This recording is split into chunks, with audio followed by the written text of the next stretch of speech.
est sur la route vers Calais. On va rencontrer des jeunes dans un centre social pour parler de la liberté d'expression. Calais, c'est une longue histoire avec les médias maintenant. Ça fait 20 ans que ça dure. Mais a priori, je vais plutôt les interroger comme qu'est-ce qu'ils entendent de Calais dans les médias. Moi, j'ai quasiment rien entendu sur les Calaisiens. Comment ils le vivent, quoi. Qu'est-ce qui est dit sur leur ville, qu'est-ce qu'ils supportent, qu'est-ce qu'ils ne supportent pas. Comment ils se situent dans tout ce magma d'informations. Et s'ils ne veulent pas nous parler des migrants? On est venu leur parler des migrants. C'est tout le temps ça en fait. C'est que du négatif sur Calais. Dites-moi un moment positif qui parle de Calais. Il n'y en a pas.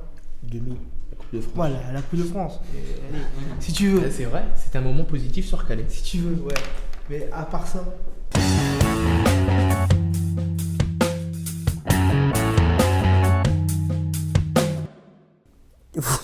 Moi, ça m'a fait rigoler, mais vous avez été choqué de voir les barrières, les murailles, en fait. J'appelle ça des murailles.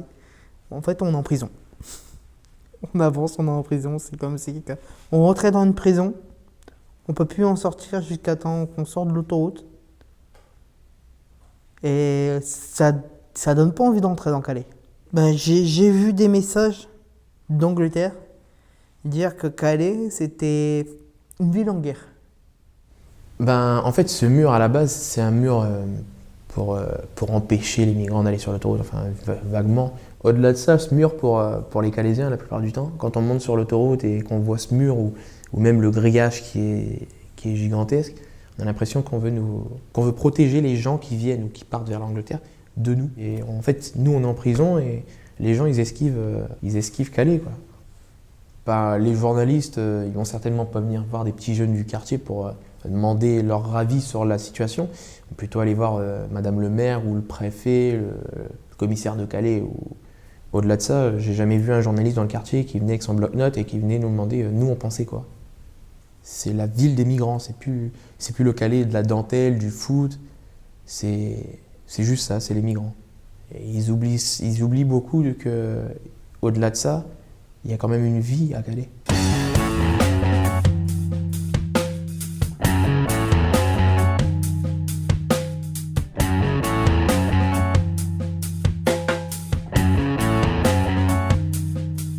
Moi j'ai que 21 ans, je les ai toujours connus, je vis avec. Donc depuis que je suis tout petit, j'ai l'habitude de les voir. Il n'y a pas de, comme ils font voir des fois dans les médias, il n'y a pas de peur. On n'a pas peur des migrants, on vit avec. Enfin, on ne peut pas faire sans, mais on regrette juste à Calais maintenant, c'est devenu que cette image-là qui soit rejetée de nous en fait.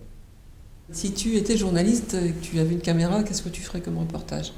Déjà, je filmerais tout d'abord la mairie de Calais, parce que c'est le bâtiment principal de Calais. J'irais aussi c'est dans les quartiers au Beaumarais, le centre Matisse.